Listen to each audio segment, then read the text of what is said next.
The billionaire thought he'd never see her again until she appeared with his baby asterisk Victoria. Sterling had never imagined that serving coffee at the exclusive Rosewood Gallery would lead to the most unforgettable night of her life. At 22, she was working 3 jobs to pay for her art degree. Moving through the world of wealthy collectors and socialites like a shadow, they barely noticed her existence until that rainy October evening when everything changed. The gallery was hosting its annual charity auction, and Victoria was working behind the refreshment station when she first saw him. Damien Cross walked through the entrance like he owned not just the room, but the entire world. As the youngest CEO in the history of Cross Industries, he commanded attention without trying. His dark hair was perfectly styled, his charcoal suit tailored to perfection, and his steel gray eyes seemed to take in everything at once. Victoria had seen his photograph in business magazines countless times. Seeing him in person was different. There was something magnetic about his presence, something that made her hands shake slightly as she arranged the champagne glasses. She told herself it was just nerves, that someone like Damien Cross existed in a completely different universe from hers.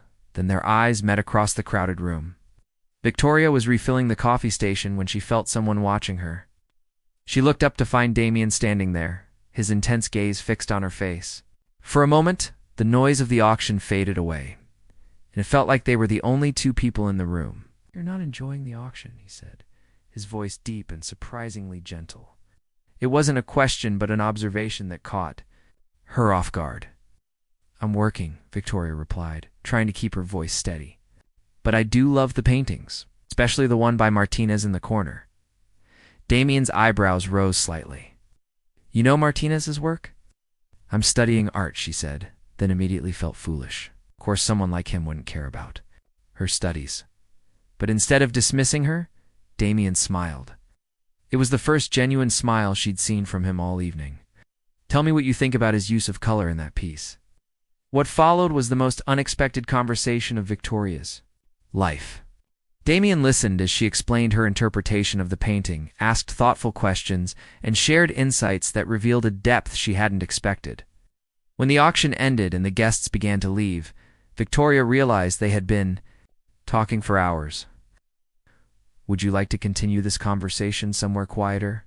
Damien asked. And Victoria found herself nodding before she could think about all the reasons she should say no. They went to a small coffee shop that stayed open late, where Damien looked completely out of place in his expensive suit, but didn't seem to care. They talked about art, about dreams, about the books that had shaped them. Victoria found herself opening up to this man who seemed genuinely interested in her thoughts and opinions.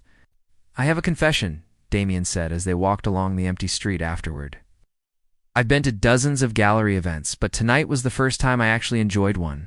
"Because of the art?" Victoria asked. "Because of the company," he replied, stopping to face her. "You see things differently, Victoria. You make me want to see them differently too." The kiss that followed was soft and tentative at first, then deeper as Victoria felt herself melting into his arms. When they finally broke apart, both were breathing hard. "Come with me," Damien whispered against her lips. "Just for tonight." Victoria knew she should say no. She knew this was dangerous territory for someone like her. But looking into his eyes, she saw something vulnerable and real that made her throw caution to the wind. "Yes," she whispered back. They spent the night in his penthouse apartment, talking until dawn and making love with a tenderness that surprised them both. As Victoria lay in his arms, listening to his steady heartbeat, she allowed herself to believe that maybe, just maybe, this could be the beginning of something real. But when she woke up the next morning, she was alone. The space beside her was cold, and there was no note, no explanation. Just silence and the crushing realization that she had been nothing more than a one-night distraction for a man who could have anyone. Victoria's world crumbled in the weeks following that night. She had tried to contact Damien, gathering the courage to call his office, only to be told by his assistant that Mr. Cross was not available and would not be taking any calls. The message was clear. What had meant everything to her had meant nothing to him. She threw herself into her work and studies, trying to forget the way his hands had felt on her skin, the way he had looked at her like she was the most fascinating person in the world. But forgetting proved impossible, especially when she started feeling sick every morning. The pregnancy test showed 2 pink lines, clear and undeniable. Victoria sat on her bathroom floor, staring at the result as her world shifted completely. She was pregnant with the child of a man who had discarded her like she was nothing. A man who lived in a world she could never be part of. Her first instinct was panic. How could she raise a child alone? How could she finish school? How could she survive financially?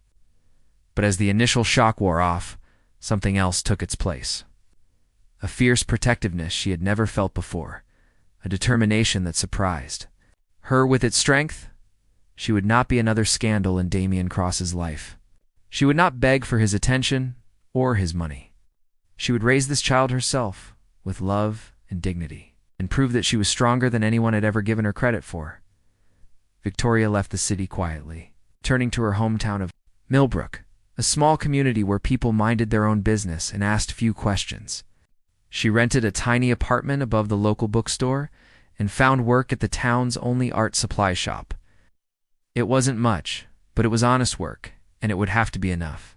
The pregnancy was difficult. There were nights when Victoria lay awake, one hand on her growing belly, wondering if she was being selfish by keeping the baby. But every time she felt the child move inside her, she knew she was making the right choice. This baby was innocent, and she would love it enough for both parents. She gave birth to a son on a snowy February morning, alone, except for the doctors and nurses. The moment she held him for the first time, Victoria knew that everything she had been through had been worth it. He was perfect, with dark hair like his father's and bright blue eyes that seemed to see straight into her soul. She named him Oliver, and from the moment he took his first breath, he became the center of her universe. Victoria discovered a strength she never knew she possessed, working multiple jobs to provide for her son, while still managing to spend precious time with him.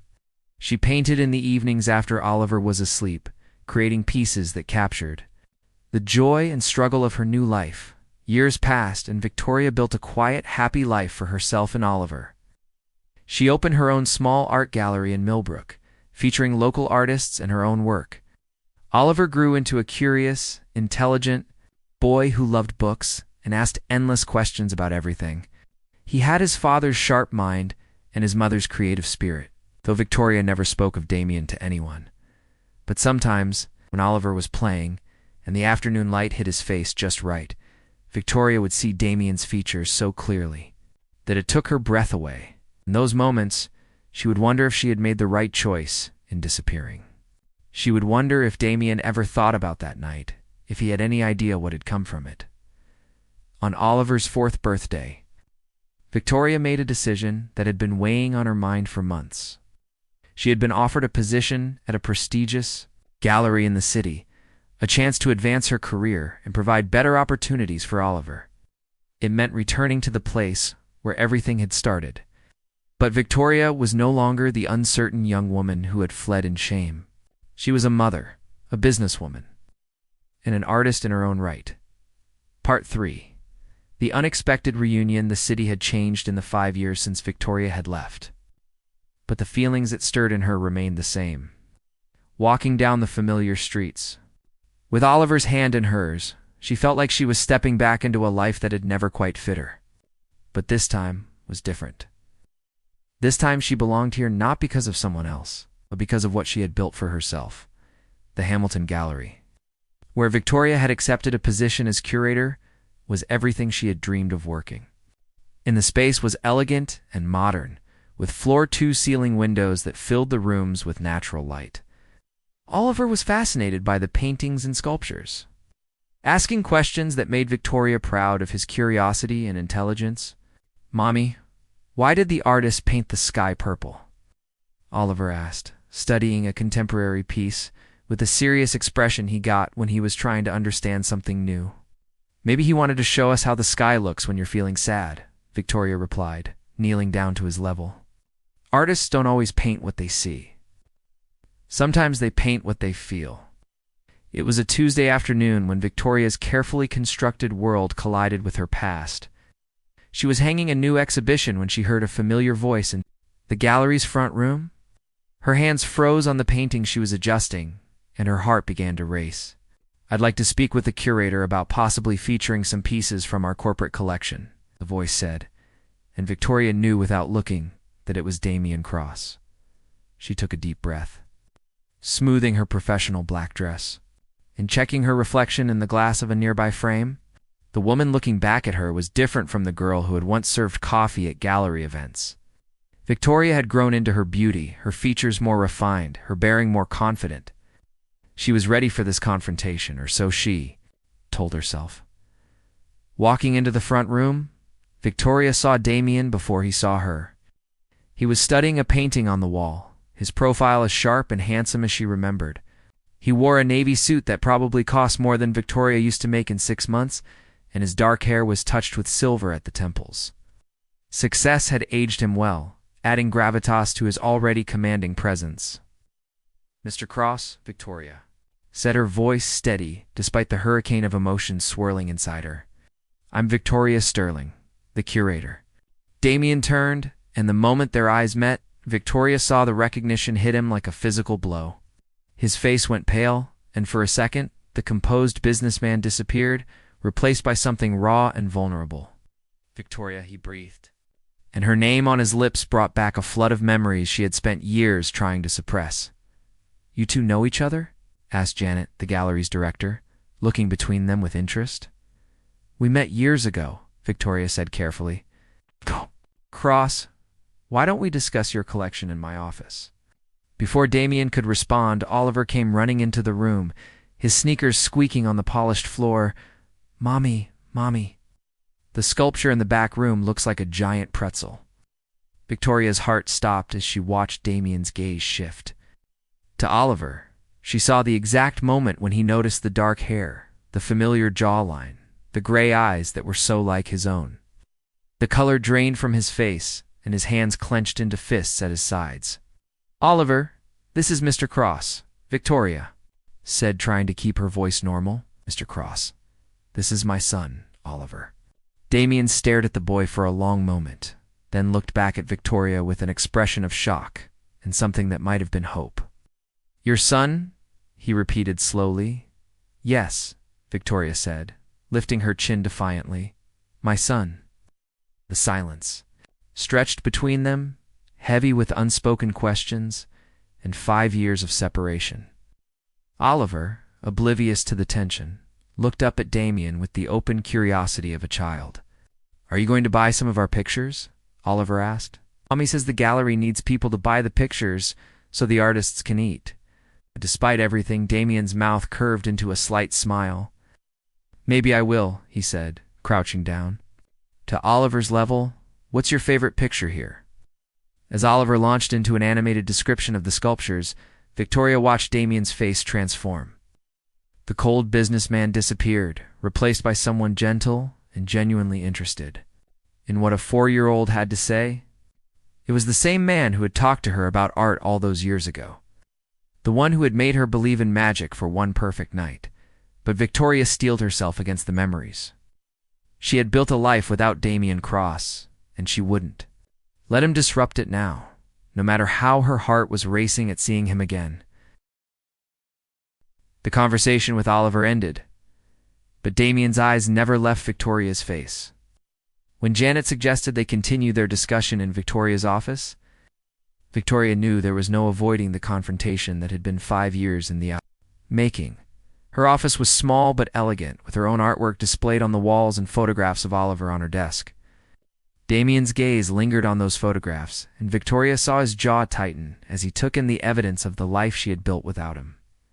"How old is he?" Damien asked, without preamble, his voice rough with emotion. 4, Victoria replied, sitting behind her desk like it was a shield. "He'll be 5 in February." Damien did the math quickly, his business mind calculating dates and possibilities. "Victoria, is he?" "Yes," she interrupted, not wanting to hear the question. "He's yours." The words hung in the air between them like a challenge. Damien sank into the chair across from her desk, running his hands through his hair in a gesture of frustration she remembered too well. "Why didn't you tell me?" he asked, and Victoria heard pain in his voice that she hadn't expected. Tell you? Victoria laughed bitterly. I tried to reach you. I called your office, and your assistant made it very clear that you weren't taking calls from anyone like me. The message was received, Damien, loud and clear. Anyone like you? Damien's head snapped up, his eyes flashing with anger. The hell does that mean? It means I got the message that I was exactly what I thought I was. A one-night stand.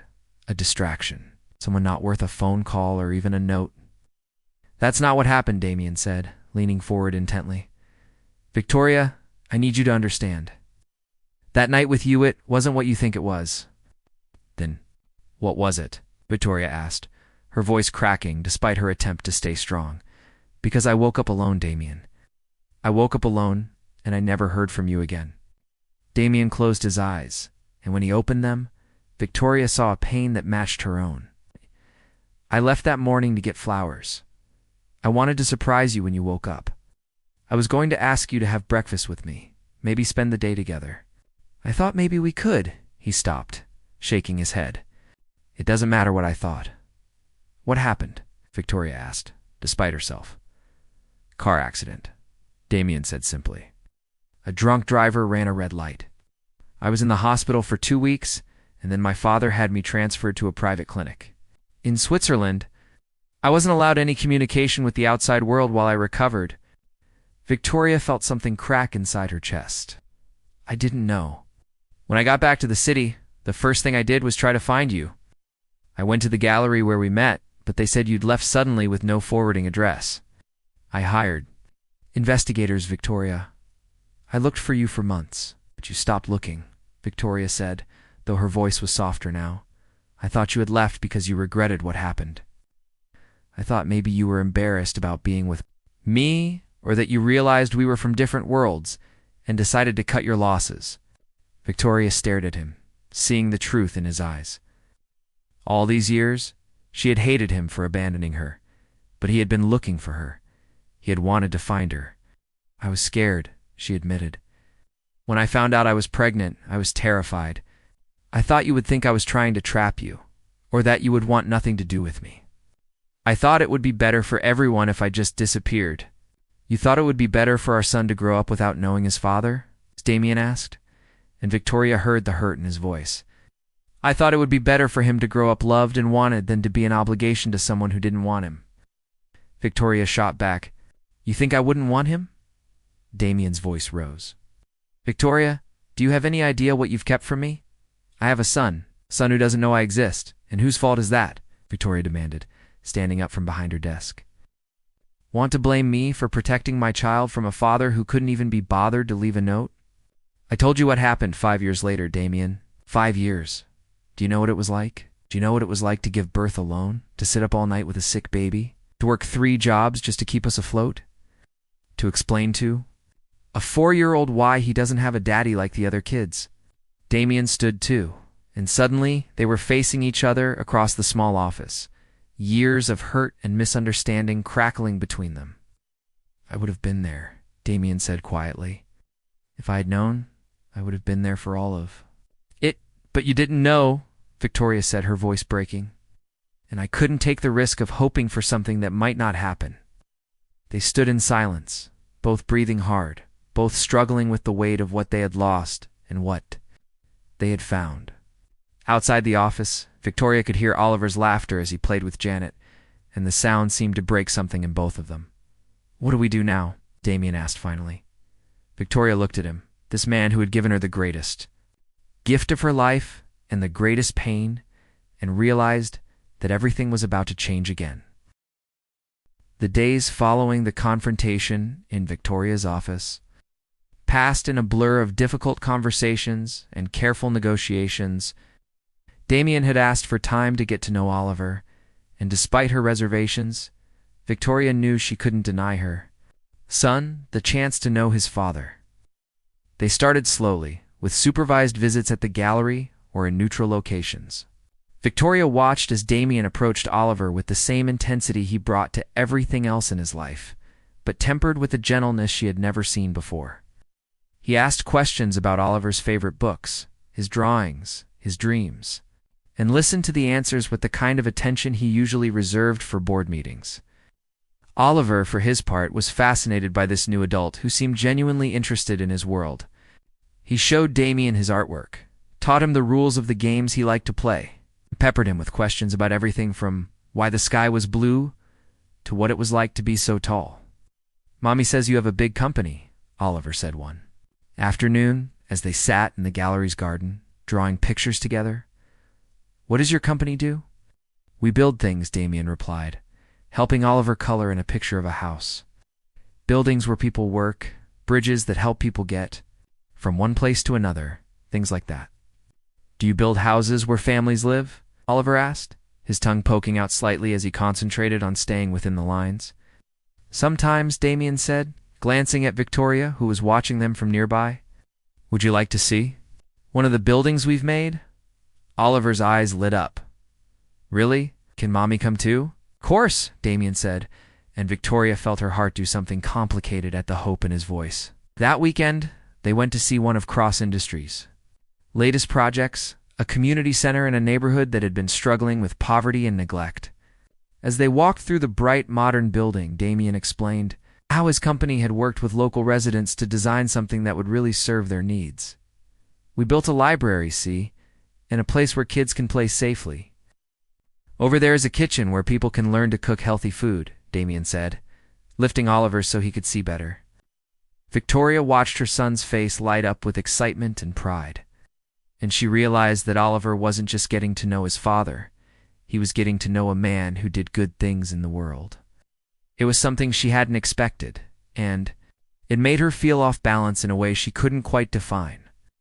"Daddy," Oliver said suddenly, and Victoria felt her heart stop. It was the first time he had used that word, and she saw the effect it had on Damien. His face went soft and his arms tightened around Oliver like he was afraid to let him go. "Yes, buddy," Damien said, his voice thick with emotion. "I'm proud of you," Oliver said simply, and Victoria had to turn away to hide her tears. As they sat in a small cafe while Oliver played with the toy truck Damien had bought him, Victoria found herself really looking at Damien for the first time since he had come back into her life. The years had changed him, adding lines around his eyes and a gravitas that spoke of hard-won wisdom. But there was something else too, something that hadn't been there before. "You're different," she said quietly, watching him watch Oliver with complete devotion. "Having a son will do that to a person," Damien replied, not taking his eyes off Oliver.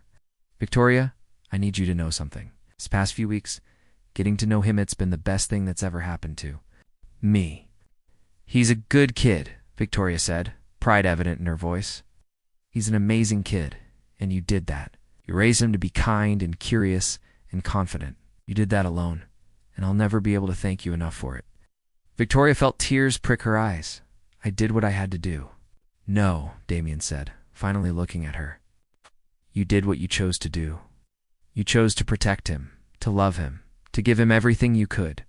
You chose to be an incredible mother, and I'm in awe of you."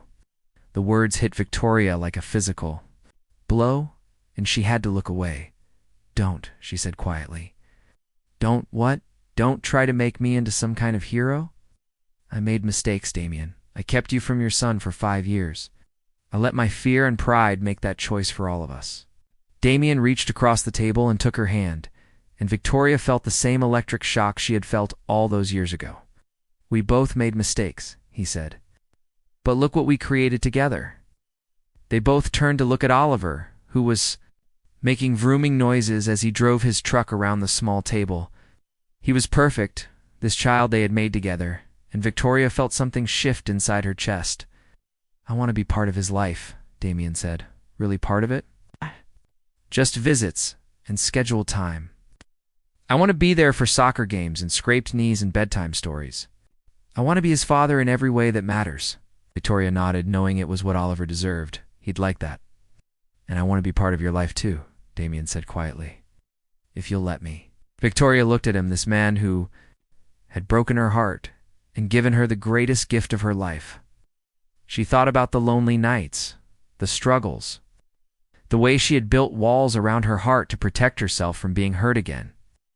"I don't know if I can do that," she said honestly.